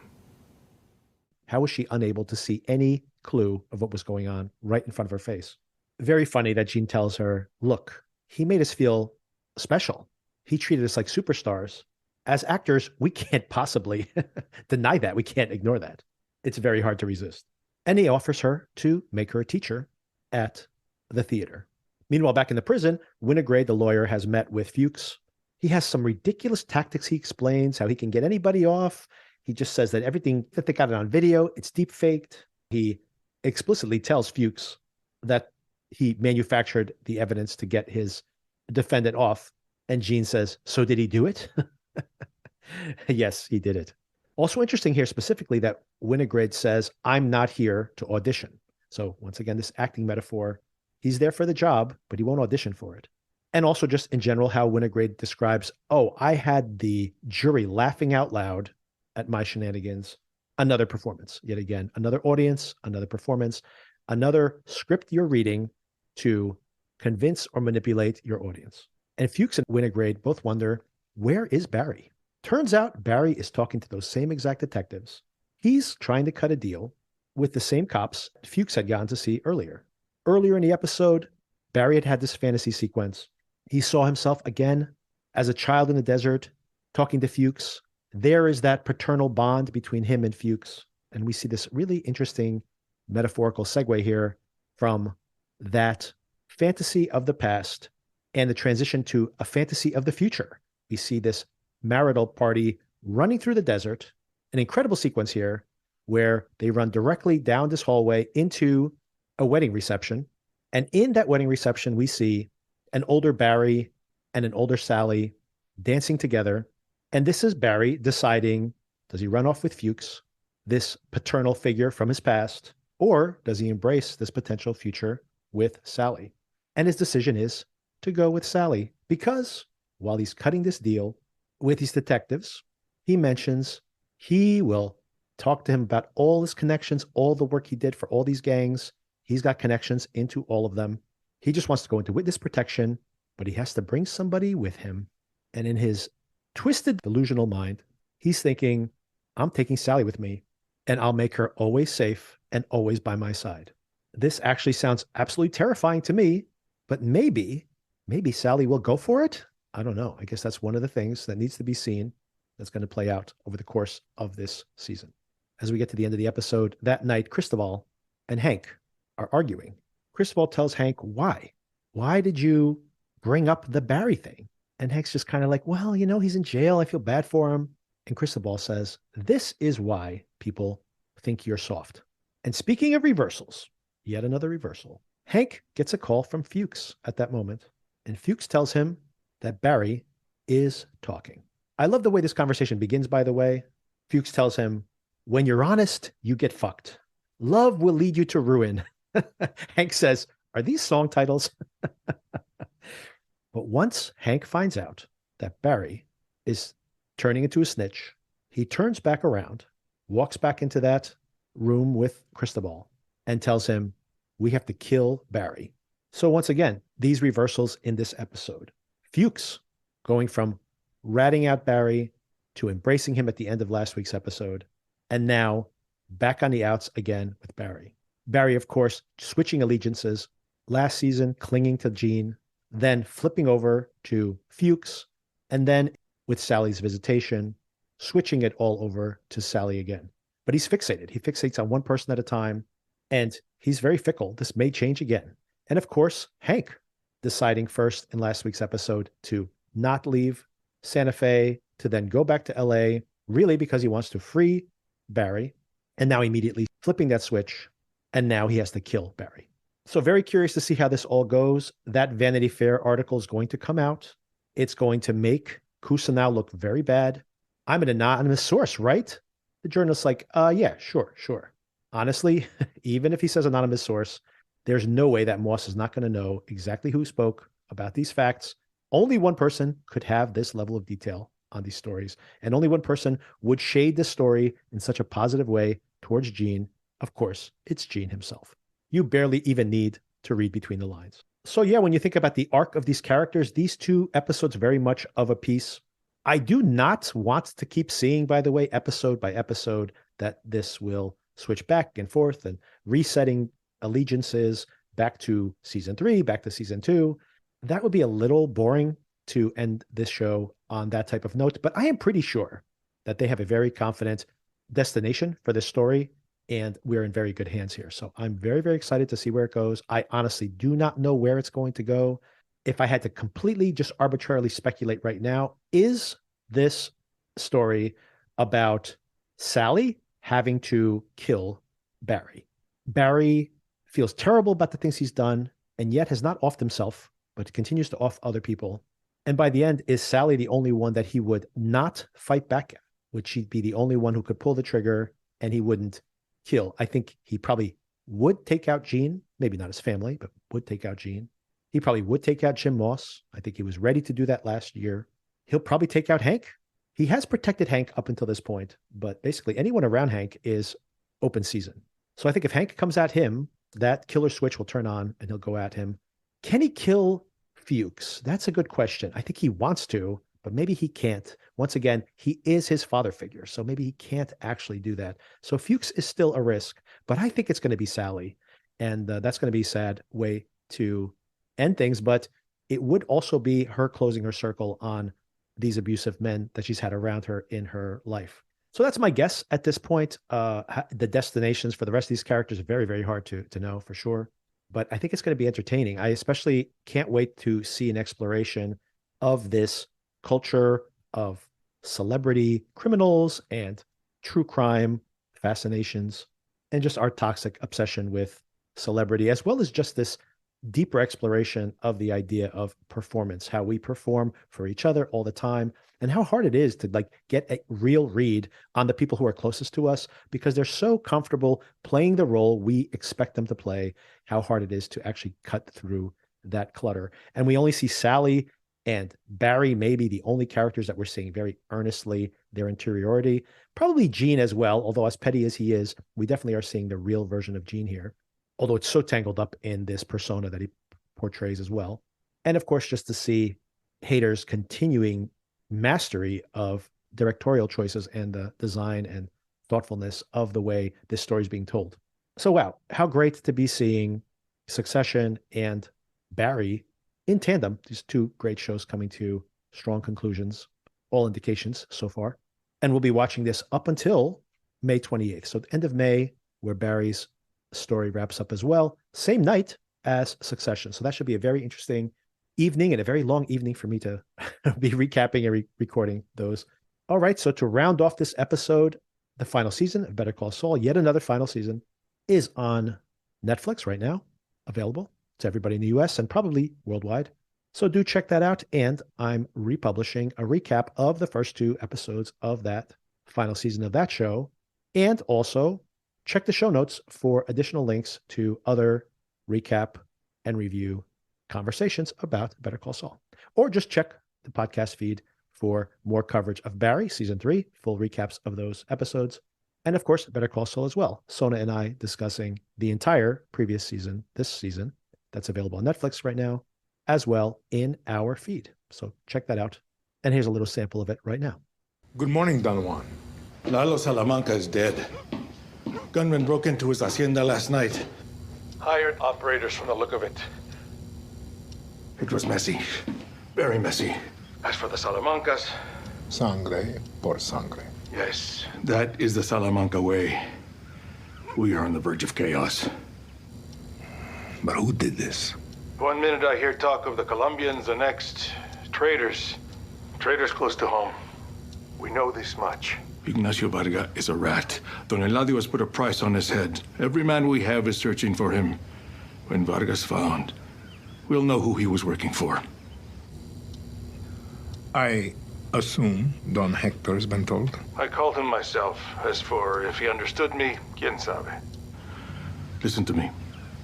You must be careful, Gustavo. This is a dangerous time.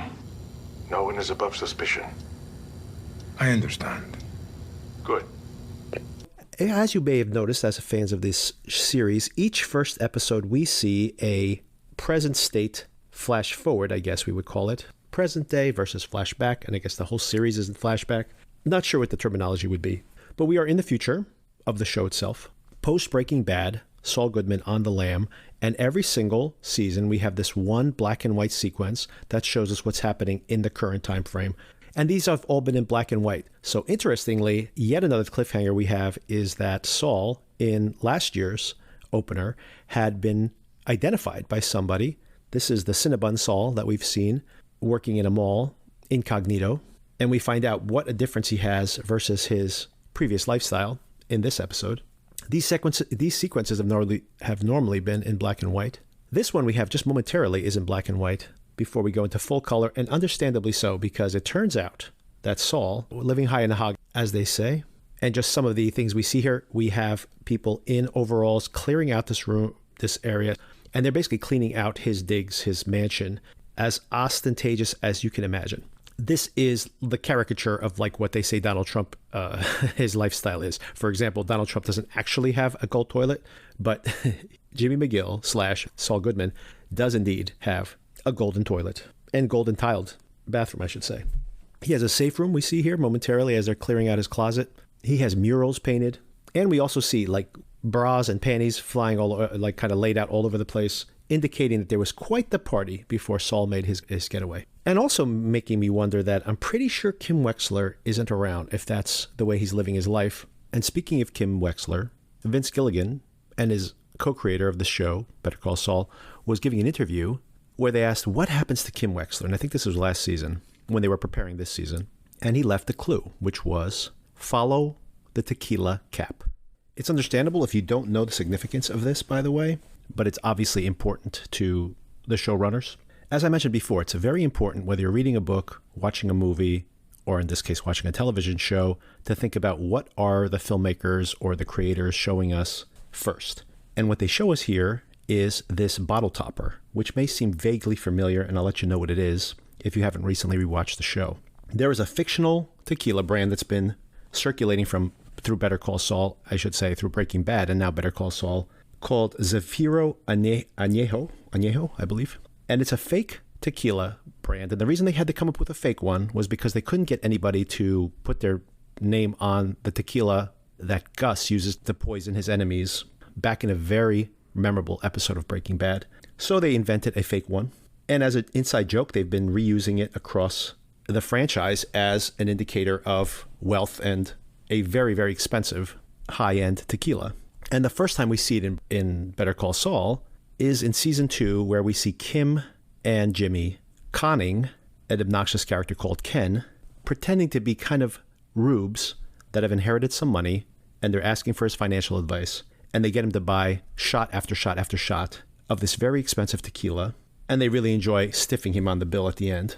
And there's a lot of symbolism on the show, but this is a symbolic representation of Kim's duality, I believe. In this case, she puts on this persona, and it's a game they play that her and Jimmy / Saul play. And for both of them, for Kim, the appeal is definitely to go after bad guys. But it also seems to be Jimmy's motif as well, to think of himself as a Robin Hood, stealing from the rich and giving to himself most of the time, but hopefully doing a little bit of good at the same time. Or at least that's what he likes to believe. And Kim really likes this version of him, whether it's true or not. And I believe she aspires to it in herself. It's the glue that keeps their relationship together.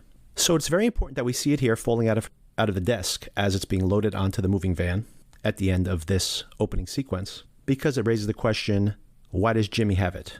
where is Kim if Jimmy has it? Because this bottle topper has floated throughout the show. There was a time when Jimmy thought he was going to get the Sandpiper settlement, and he bought some tequila to celebrate with Kim. And she actually was too busy with her straight job and nearly dies in a car accident. So in a way, once again, this is what Kim gets for trying to play things straight. Jimmy also at the time is pretty much playing things straight, and he gets screwed out of the deal, out of the money as well. So that's another lesson learned, and another time that the tequila comes in to represent something else. And as a matter of fact, when she decides to quit her job after things go terribly awry, she goes back to her office as she's cleaning out her office to get that bottle topper. So it's very symbolic of her relationship with Jimmy, and also of this inner balance that she's trying to get between the criminal and the straight-laced overachiever that she's been when she's been trying to do things the straight and narrow way, and the shortcuts that Jimmy's taken to achieve huge wealth, as we see here in this opening sequence. Like Vince Gilligan and Gould have drawn our attention to in these interviews, we should keep watching this bottle topper throughout the season and see what it foretells of the relationship between Jimmy and Kim. Okay, with just that opening sequence out of the way, we get into the plot. Nacho's on the run. We pick up basically the moment he lets the murder squad in, and we see like a very quick 1-moment recap of the finale of last season. Nacho's on the run, running all night long. Note to anyone out there who's trying to use this as a blueprint for getting into the criminal world, work on your cardio. You never know when that cardio is going to pay off. And Nacho's going to run a lot. So work on your cardio. Word starts to trickle out about the massacre, and people believe that Lalo is dead. Lalo is trying to reinforce this belief, and he goes to visit a guy. He calls him a mountain man. He's got covered in a very long beard. It's very interesting trying to read Tony Dalton's face here, the actor who plays Lalo, because we don't see it on camera, but he's being very courteous to this wife and her husband. But it's pretty clear that he murders them. Murders them both because, of course, she's an innocent bystander, but knows what's happening. And this guy, once he shaves that giant beard off, turns out to be a near spitting image of Lalo. Now, I don't know if this is a coincidence or if this is just somebody in his family that looks a lot like him, or if this is actually like a body double. Like, for example, not only is it kind of infamously known that some of these drug dealers have the body doubles to ride in a separate car or something in case of assassination attempts, but we've also seen this with Saddam Hussein, had his own body doubles, and his sons as well. So whether this is something that is a coincidence or whether this is something that this is the guy's job to be his body double when he needs him to be, not made clear. But what is made clear is that Lalo kills them. And the next time we see this body, it is terribly burned right by the oven back at his compound. And I'll have to figure out what Sona's read is on this if I'm missing something here. But basically, the body is placed back, burned terribly, as a stand-in for Lalo's corpse. The first we see of Saul here in this time frame, in this flashback time frame, he seems to have been up all night, probably worried about the conversation he had with Kim about setting up Howard to accelerate the Sandpiper deal closure. She has a plan, and she really likes doing this pro bono work, which Sona brought up the fact that pro bono means you don't get paid. So how's she going to make money? And we see a little flashback sequence, in the previously ons, where Jimmy says exactly that, going, so pro bono means you don't get paid. So where's this money coming from? And maybe she thinks blackmailing Howard or accelerating the Sandpiper deal settlement or a combination of both will get them that big payday, which allows her to focus on her pro bono work, which she finds very, very satisfying. Back in Mexico, we see that the murder twins have arrived to scope out the police investigation. And they're the ones who find Lalo's burned body, or pseudo-Lalo's burned body. Don Juan calls Gus. Gus is waiting for the call and lays it all out. There was this massacre at the compound, at Lalo's house, his private compound. A total affront. Obviously, he was the target of this massacre. And the Salamancas will be looking blood for blood. They'll be looking for revenge. And this can go very, very badly because the Salamancas do not know who set up this hit. They're saying it could be the Colombians. It could be an inside job. It could be somebody else trying to climb the corporate ladder, but everyone is looking for Nacho, because Nacho would be the only one who would know. Gus, of course, is incredibly smart, so when they're saying that Lalo's dead, and they got the report that the mercenaries mentioned that the target was achieved, and yet they're now all dead, all of them accounted for, nobody ran off with some money or something, they're all accounted for. He's like, that doesn't sound right to me. Why are they all dead? Who killed them? He thinks Lalo's alive. There's a lot of tension here between Mike and Gus. Mike thinks you have to stand by your word. It's like one of his key rules. Even as a criminal, you got to be an honest criminal. Because if you don't have your word, no one can trust you. And meanwhile, he does not think that Gus is going to do the right thing as far as Nacho's concerned. And more importantly, Nacho's dad. And he says, he did the right thing for you. You got to do the right thing for him. And this is not going well. Jimmy goes to court. Kim's going to the court billing herself to do some pro bono work. She has a client who's been railroaded with a crime. And while Jimmy's there, the prosecutors, or actually he confronts them, I guess. And they said that they've looked into Lalo's backstory, or this fictitious de Guzman persona that he has. And his family's not real. And he doesn't have an address that's real. And in doing their due diligence, raised a lot of flags when he actually showed up with that bail money. His whole backstory is unraveled, obviously. And they're saying, we're revoking the bond and we need him to come in right away. And Jimmy says, look, he has 7 million reasons to come back. And you think that doesn't count, but it does. You say my guy ran. I say he's got 7 million reasons for showing up when he's legally required to do so. So, no, I won't be due process window dressing at any crash meeting with Parson. And if you try throwing any of this crap around in front of the judge without my presence, here's an accusation: prosecutorial misconduct. Career-ending prosecutorial misconduct. None of that changes the fact the guy's not who he said he was. No, hold on. You guys got caught with your pants around your ankles and somehow that's on me? I don't think so. You've got 24 lawyers up there. You got investigators. You got the whole damn police force. And it's my fault you can't keep track of Lalo? That is not my job. Lalo?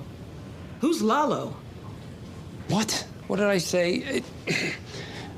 I meant de Guzman. I have more than one client. So, I will see you at the preliminary in 6 weeks, as scheduled. Until then, I have clients who need me. And he's able to make his stand, although don't know how long this is going to stand up. And that could be a problem for Lalo, because if he does have to come back over the border, he's going to be a wanted man. That night, Saul meets Kim at the El Camino diner. That's very important. The El Camino, also symbolic here in the show. It means the road. And of course, we see in El Camino the car. There's a movie called El Camino. A sequel, a movie on Netflix. Pretty good. Not great, but good. With Aaron Paul. If you ever haven't tracked that down, definitely track it down. Still available on Netflix. And Kim has just met with her client, and Saul comes to have dinner with her. And this is an interesting interaction. We find out that Kim is really enjoying the pro bono work. She's very committed to the Howard scam. And very interestingly, she asks Saul, why is he driving that car? He needs to be Saul Goodman. I rented us a car. So it's the Ford. So Saul Goodman drives a brown Ford Taurus. Detroit calls that taupe, I believe. Don't you think Saul Goodman would drive something with a little more flair? Such as? I don't know. Definitely American-made. Something showy. And Saul Goodman has an office. Something eye-catching. Good location. By the courthouse? Yeah. A cathedral of justice. Oh, a cathedral of justice. Okay, yeah. We should start looking for something for you. I mean, for Saul. Sold. When do we start? Saturday's good. Saturday it is. So, in a way, she is masterminding this Saul Goodman persona. You need to sell this criminal's criminal lawyer. When Kim mentions the Howard scam again, Jimmy asks her, you were serious about that? And she's like, you weren't? And they kind of feel each other out, but they decide to keep going with it. And she says, you got to go slow. He can't see us coming. And also that we should start with Cliff, Maine.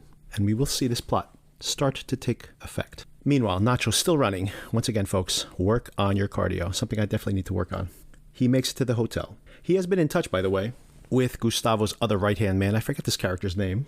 This imposing and inscrutable guy. We know nothing about this guy.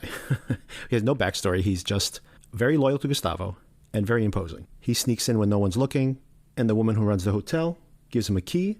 Inside the hotel room, he has cash, a gun, and a phone. We see Mike with his granddaughter. I can't wait to talk to Sona about this one. She always has a problem with these kids grow too quickly. Since the show's been off the air for 2 years, this girl's about twice as tall as she was before. Very hard to hide this. Nacho's trying to call Mike. Mike does not answer. And as we know, Mike is very uncomfortable with this whole situation. Kim and Saul/Jimmy are watching Howard play golf the next morning. Jimmy goes to take a tour of the facilities. And whoops, Kevin is there, the Sandpiper CEO. And he does not want Saul there. This is a very funny sequence. where Jimmy, as Saul Goodman, throws a little anti-Semitism in here going like, oh, I see. You were very friendly when I showed in the door. And as soon as you found out my name was Saul Goodman, things get uglier and uglier from there. Kevin starts to confront him. It gets physical. And Saul makes a big scene. I guess I just have to start calling him Saul now because I think the transformation into Saul is pretty much complete at this point. And of course, all of this is a ruse. He says, oh, I need to go calm myself down. Can I just use your facilities? He gets into the locker room. Kim tries to reach out to him. Look, Howard is heading back in. You don't have enough time. Get out of there.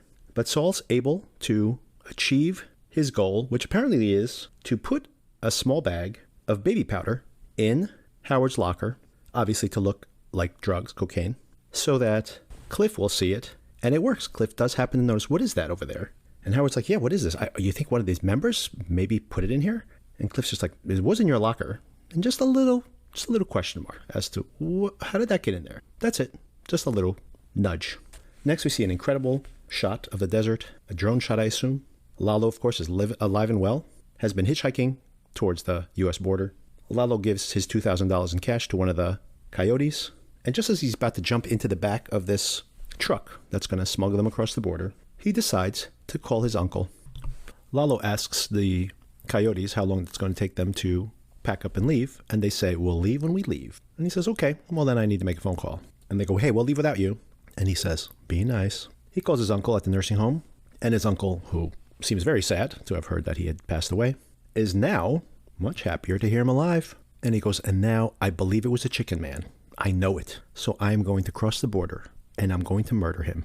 Of course, it's a terrible idea for him because he will probably be caught, and given the fact that he's already been arrested for another murder, it would probably be the end of him. So his uncle has something to say. In a very tedious, letter-by-letter way, he starts to spell out proof. He needs proof. And Lalo says, there is no proof. I just know it. And then he says, wait a second. There is proof. And he asks for his money back and says, I'm not crossing the border. I'm going back. I changed my mind. I'm not going. And? And you give me back my money. There's no refunds, asshole. I told you. Be nice.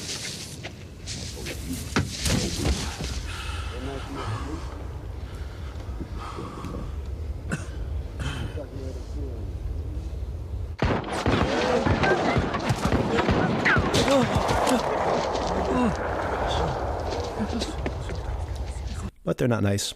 So he kills them. And then he tells all the folks who were about to cross the border, sorry, you're going to have to find another way across the border. He gives all the cash to the old lady in the back of the truck and says, can you make sure everybody gets their fair share? And he takes the truck, one of the other trucks of the border crossers, and heads not over the border to the U.S., but back to Mexico. So where is this proof? Is it Nacho? I'm not sure what proof he's looking for. Because if he's looking for Nacho, the Salamancas are already on him. And that's the question we're left to as the episode ends. On to episode 2, Carrot and Stick. I have a message from Nacho. He won't be coming back. He sends his regrets. So, here's what's going to happen. You're going to take what's yours, and you're going to leave. But you want us to leave? Wait, that man, where's he going? He's helping you gather your things. But we like it here. Well, now you're going to like it someplace else. You're going to take this, get on a bus, go to your families. Don't have a family? Then you go to a friend. You don't have friends? Then make some. But I strongly suggest you do whatever you can to get back on your feet. But do it far away from here.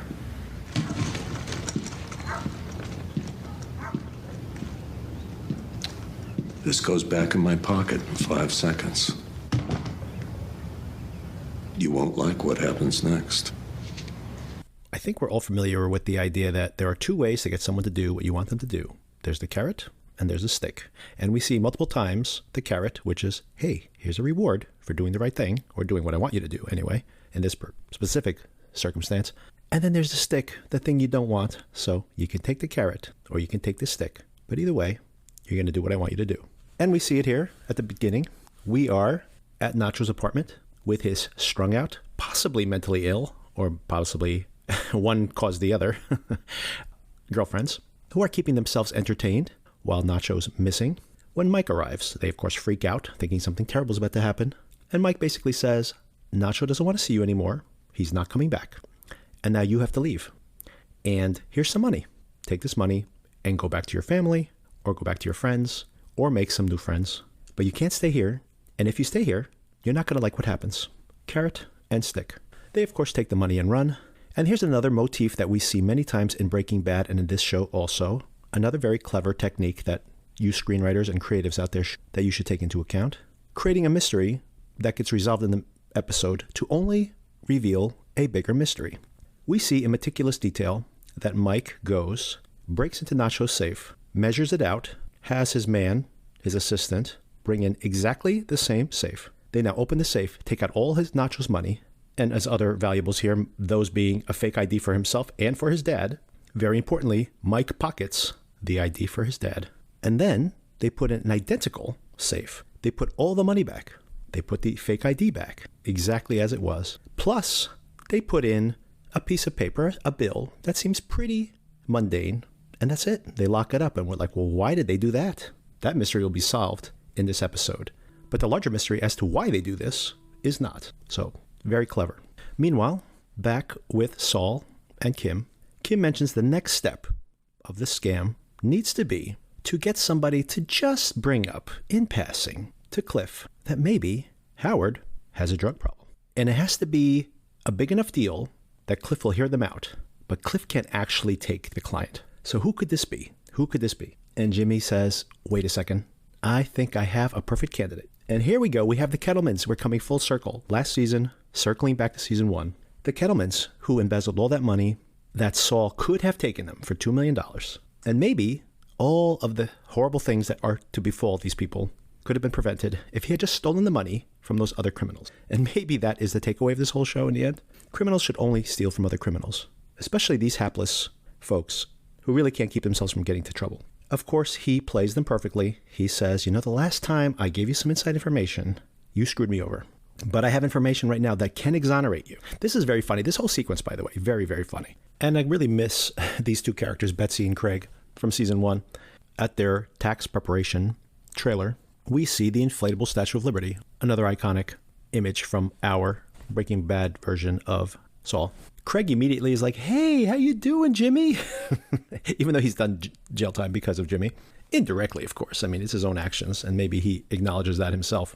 Betsy, meanwhile, is the same. She doesn't trust him for a second, but he tantalizes them with the fact that you can be exonerated. We can actually get you exonerated. And of course, she still, or they both maybe, ever certain of their certainty, say, of course, that's why we ended up in jail. It's because the lawyer did a bad job.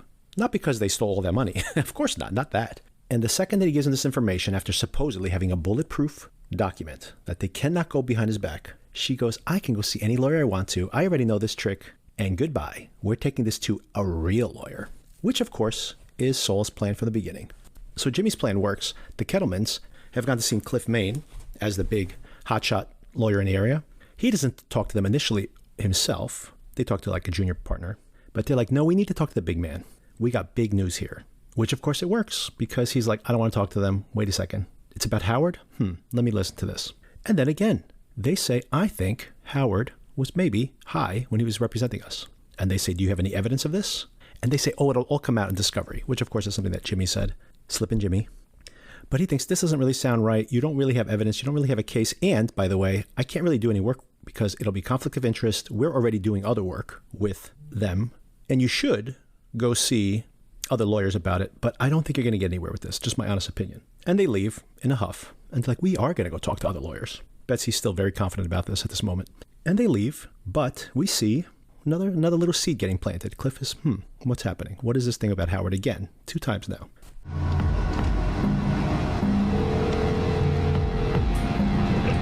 What did you learn? Lalo Salamanca lives. Mike suggests that everyone is going to be looking for Nacho, and the best thing they could do is go find him and rescue them themselves. And honestly, I don't know what's happening here, and it'll become further confused. Gus could have killed off Nacho. He's letting him live for some purpose. And I'm not sure what that is yet. At this point, mystery number 1 of this Russian nesting doll mystery of what's happening, Don Juan himself have arrived at Nacho's apartment. They cut open the safe and they find the cash, the fake ID, everything that we saw earlier in the episode, plus that envelope. Why was that envelope in there? It has a phone number scrawled across the bottom. And when they call that phone number, it's the phone number to the hotel where Nacho's staying. So circling back to the beginning of the episode, one reading of this was that Mike did this on his own.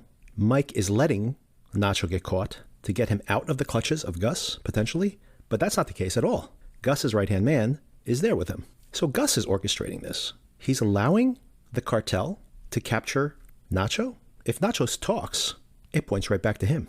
So he wants that to happen? Or he thinks Nacho will keep his mouth shut? Maybe because they threaten his dad? Maybe. And if that's the case, they haven't communicated that to him, not recently anyway. So, very big mystery as to what Gus's grand scheme is. Whatever it is, we know it works because he survives and he's still tight with the cartel. So that right now is my biggest question mark on this whole show. At this point, things start to really accelerate in the episode. Nacho is pacing relentlessly in his room, and he has been eyeing up since the very beginning, since the moment he got there. He's been eyeing up this little shack across the way, and he sees the drip, drip, drip of an air conditioner. Someone is in that shack. Someone's watching him. And he does his Batman thing again. He kicks out the air conditioner from his hotel room, does a little parkour. So get your cardio in, learn a little parkour if you plan to be the next Nacho Varga.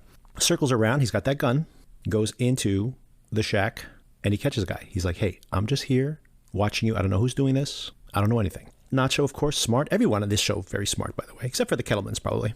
He calls Gus's henchman, says, I can't stay put anymore. I got to cross the border on my own. Of course, this is just to get him worked up, because then the phone starts vibrating. The other phone, our watcher's phone.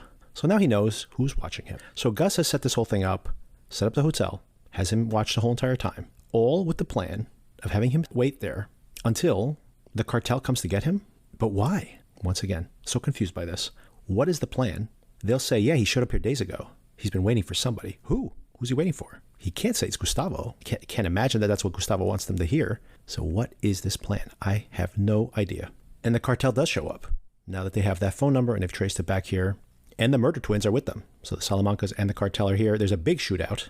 They need him alive. So one of the murder twins ends up killing one of the other cartel members to make sure that Nacho survives. But they capture him anyway. Now, two really fascinating things happen here at the end of the episode. One is that Nacho calls Mike and wants to talk to Gus.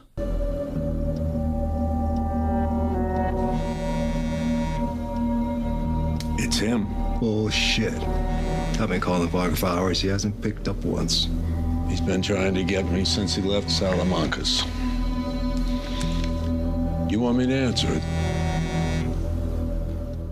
Now, we have to assume this is after he's been captured. So we have to assume that whoever has him knows that Gus did this. How does Gus survive to make it to Breaking Bad? Big question mark here. The second really entertaining and fascinating thing that happens here at the end is that Jimmy goes to see the Kettlemans. The Kettlemans had figured out that Saul/Jimmy played them, but Kim doesn't want to let him go by himself. He says, I'm going to use a carrot, not a stick. He's going to bring some cash to pay them off. She's like, nah, I'm going to come with you. When they arrive, they say, we know what you're doing. I don't know what you're trying to do to Howard, but I do know that you're trying to screw over Howard. They, of course, are not happy to see her because they actually blame her for what happened to them. But he says, that's okay. She's just a friend. And she just is checking out the place, walking around, getting a feel for it, while they're threatening Jimmy, saying, I don't know what you want us to do. You can't just pay us with a little bit of cash. And we are going to go to Howard with everything that's happening. Saul goes, here's a little bit of money. Just let it go. They say, that's not going to work. Whatever you're trying to do to Howard, we're going to let him know. And I'm going to blow up your plan. Kim goes, okay, enough carrot. I know you don't want us going to Howard Hamlin, because whatever it is you're up to, I'm sure he would be very interested. Okay, let's just go easy on the threats. We want our lives back. The way they were before. We lost everything. And we didn't deserve any of this. Okay. Enough carrot.